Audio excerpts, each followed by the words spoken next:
At Christmas dinner, right as I set the turkey on the table, my mother didn't even look up when she said it. Emily, you'll need to move out. Soon. The lights on the tree flickered against her blank face, while my aunt froze, and my little sister stared into her plate, like it might save her. No yelling, no build-up, just a quiet execution. And the worst part? She'd already told people I'd lost control that night, long before I ever stood up. But what they didn't know was this her lie was only the first crack. Before I go any further, tell me where you're watching from. I read every comment, and it still amazes me how many of us grew up carrying weight that was never ours. If you've ever been blamed for things you didn't do or betrayed by the very people who were supposed to protect you, hit like and subscribe. Because to understand why my mother pushed me out, you need to see where it all began. A year before that Christmas, my life looked completely different. I was 26, living in a cramped downtown apartment with brick walls that shed dust whenever the buses rumbled past. It wasn't perfect. The floors creaked, the water heater hissed, and the window froze from the inside, every winter morning. But it was mine. I woke up early, padded across the cold floor, brewed cheap coffee in a chipped blue mug, and watched sunlight spill like gold across my small desk with two mismatched monitors. Work isn't glamorous, but it gave me something I'd never had growing up: stability. I handled outages, midnight server crashes, frantic calls, yet nothing shook me. My manager joked that I was unflappable, but calm wasn't a personality trait. It was survival training from childhood. I paid every bill with the money I earned. My time was mine, my space was mine. For the first time in my life, I wasn't folding myself small to keep the peace. Then my phone rang.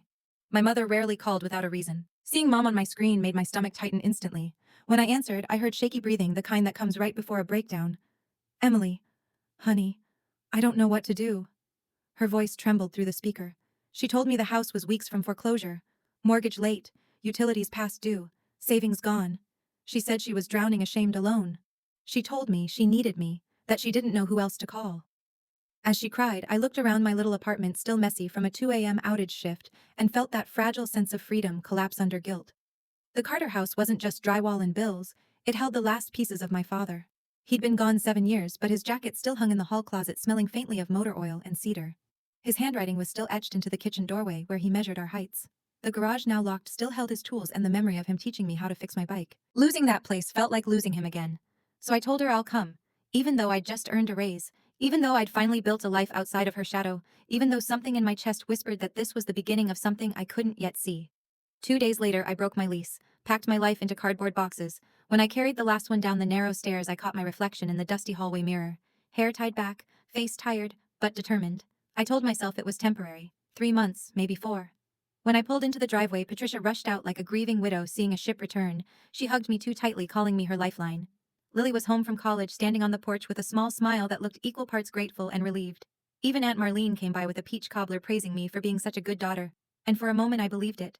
Believed we were a family again. Believed I was wanted. But I didn't know then what I know now: gratitude is the first thing to vanish when someone realizes they can use you. The first few weeks back at the house felt almost gentle, like stepping into an old photograph that hadn't faded yet. Patricia made hot cocoa in Dad's old mugs. Lily and I watched trashy reality TV on the sagging couch. I paid the mortgage, then the utilities, then groceries, telling myself it was temporary.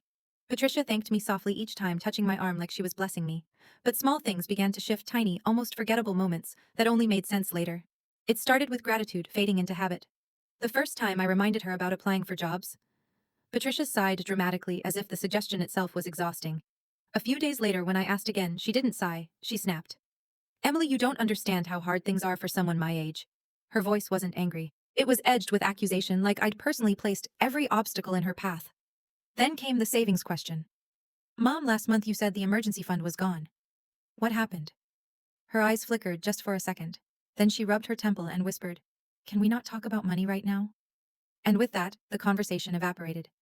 Patricia had always been skilled at redirecting. She could turn a question into guilt in under 10 seconds.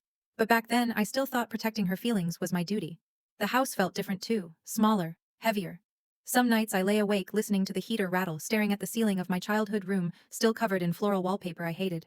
The room hadn't changed in 15 years, and somehow neither had the role I played in this house. One evening, when I came home late from a server outage shift, I found Patricia sitting at the kitchen table with her phone. She didn't hear me come in. Her voice was low, almost amused. "No, she's paying for everything." "Yes, everything. Honestly, it's been a blessing." A pause, a faint laugh. "She thinks she's saving the house." A cold, creeping feeling spread down my spine. Not anger, something closer to recognition. I stepped back quietly before she saw me. I wanted to believe she was venting, exaggerating, but it didn't feel like that. It felt like she wasn't stressed at all, just relieved someone else was carrying the weight. A week later, Lily knocked on my door late at night. She looked nervous, like she shouldn't be there. Emily, I think Mom is telling people you're struggling with money. I frowned. I'm covering everything. Why would she say that? Lily hesitated. She said she doesn't want the family to think she's a burden. There it was, the first real truth peeking through the cracks. Patricia didn't want help. She wanted a shield, a buffer, someone to absorb both the bills and the blame. Still, I convinced myself I was imagining things. It was almost Christmas. Families fought. Stress made people act strange. I kept building excuses for her, layering them like bandages over a wound I refused to admit was deepening. I kept telling myself things were fine, that this was just a rough season, that the mother I used to know would show up again. But every day, something in the house pressed a little harder on my chest. A glance, a sigh, a small silence that felt loaded. Looking back now, the signs were everywhere. But at that time, I still believed I was helping her climb back to her feet.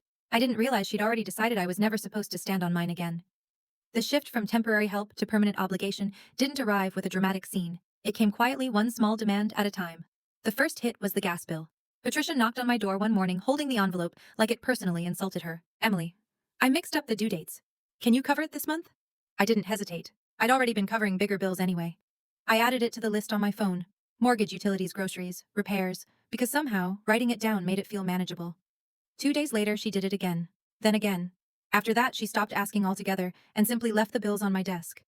The second hit came over breakfast. Patricia stood in the kitchen holding an electric bill like it was evidence in a trial.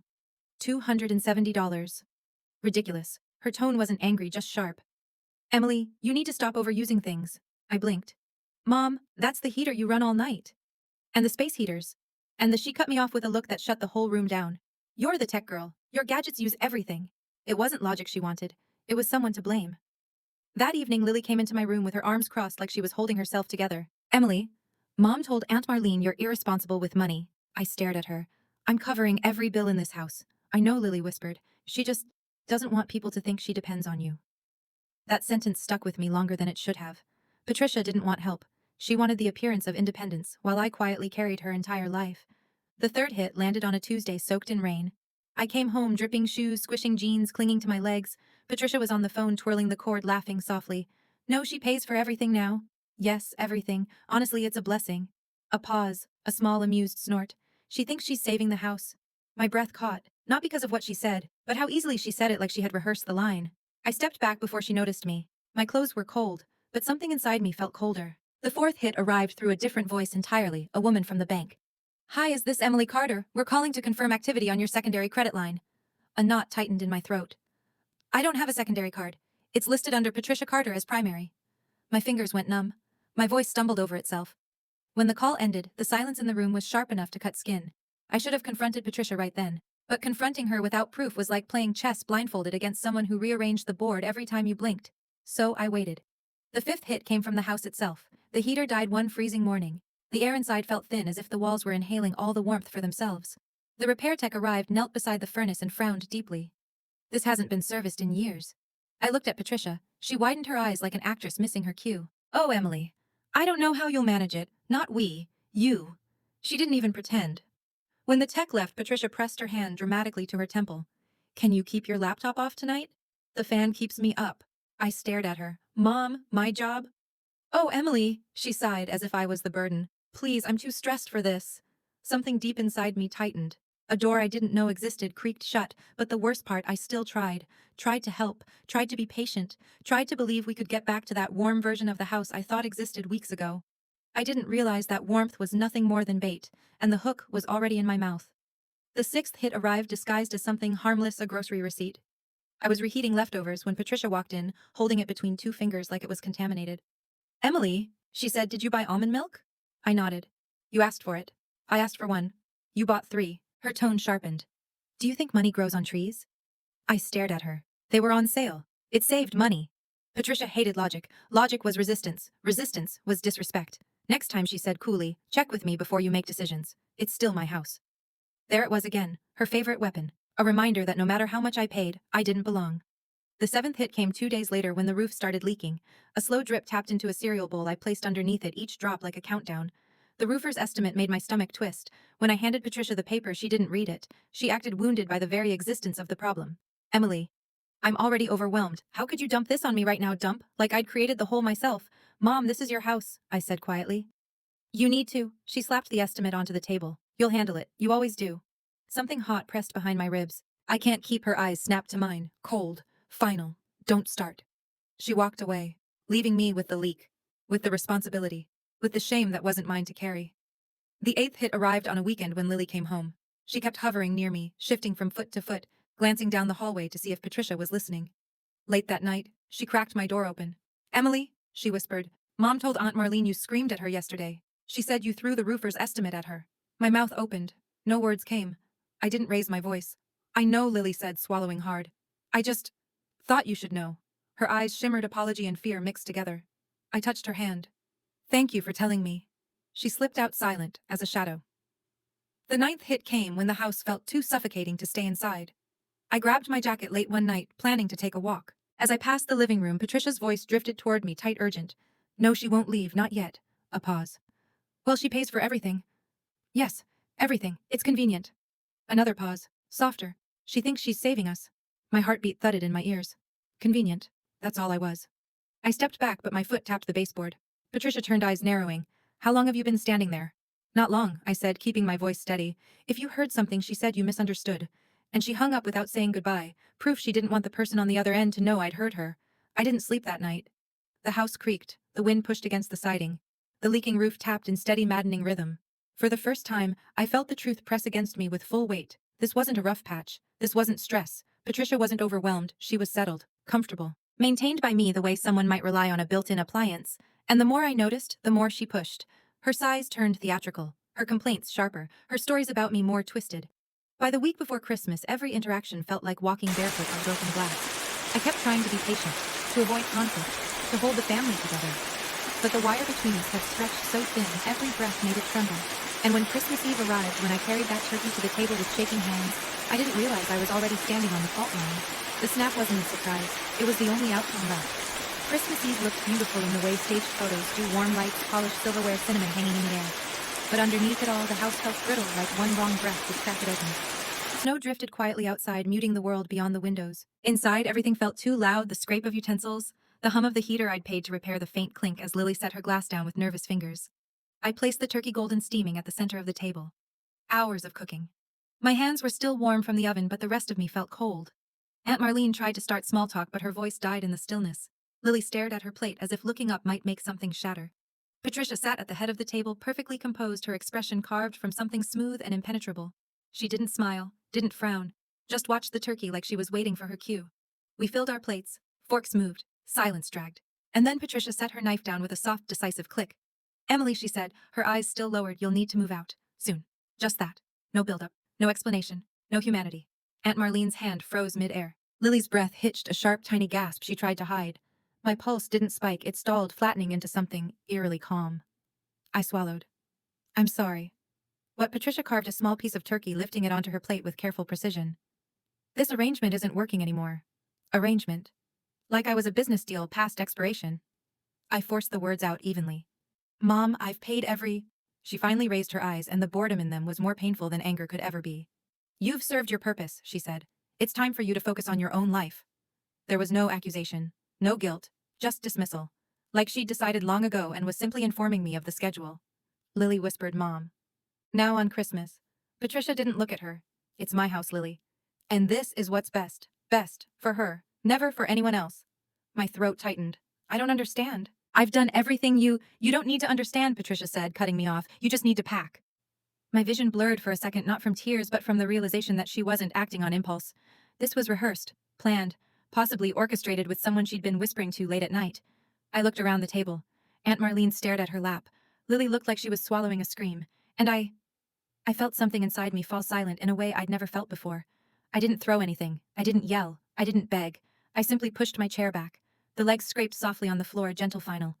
I stood smoothing my hands against my jeans as if dusting off the last bit of hope I'd carried into that room. Up the stairs, down the hall, into my old room with its childish wallpaper and stale memories. I opened my suitcase. And as I folded my clothes with mechanical calm, the truth crystallized. Patricia didn't break me tonight. She revealed exactly who she'd always been. And somewhere beneath the hurt, a cold, steady resolve began to take shape. The motel room I checked into that night was barely bigger than a storage closet, and the carpet smelled like damp cardboard. But the silence, raw, untouched, felt like the first real breath I'd taken in months. No footsteps pacing outside my door. No exaggerated sighs. No accusations wrapped in honeyed tones. Just quiet. Just me. I waited for someone to notice I was gone. One message, one missed call. Anything. Nothing came. By the third day, the quiet stopped feeling peaceful and turned into clarity. My absence didn't create concern. It created convenience. The first call finally came not from Patricia, but from Aunt Marlene. Emily, she began sharply, your mother is devastated. She said you screamed on Christmas, threw things, stormed out like a child. I closed my eyes. The lie wasn't surprising. What surprised me was how easily people believed her. But instead of defending myself, I let her talk. Let her build her own story. Because I'd learned something important. Private arguments only fed Patricia's version of reality. So that night, with the motel's weak lamp flickering overhead, I opened my laptop and did the thing she never expected. I told the truth. Not with anger, not with insults, just facts. A clean timeline of every bill I'd paid. Receipts, screenshots, mortgage statements, repair costs, what actually happened at Christmas dinner. And I ended with one sentence I left quietly, because she told me to leave. Then I shut my phone off and slept. When I powered it back on the next morning, it nearly lit up the whole room. Messages, missed calls, comments. The family group chat exploded. A cousin wrote, we had no idea. We're so sorry. Another relative said, why didn't your mother tell us this? But the message that made my stomach drop came from an unknown number. A screenshot. A conversation between Patricia and someone saved as Jay. She thinks she saved the house, Patricia wrote. But she doesn't know anything. She can't know. Can't know what? As I stared at the message, my phone buzzed again. Lily. Emily. We need to talk. I found something. Mom hasn't told you everything. Cold swept through me. Whatever Patricia feared was bigger than a lie. Bigger than a bill. Bigger than the eviction. And now the truth. Her truth was finally cracking open. I didn't know what Lily had found, but I knew one thing with absolute clarity. Whatever Patricia had been hiding was big enough to terrify her, big enough to push me out before I uncovered it. She thought distance would keep the truth buried. She was wrong. Because for the first time in years, I wasn't trying to keep the peace. I was following the trail. And it was leading straight to that locked garage my father once called his sanctuary. If you've ever felt like the outsider in your own family, hit subscribe. This story isn't over.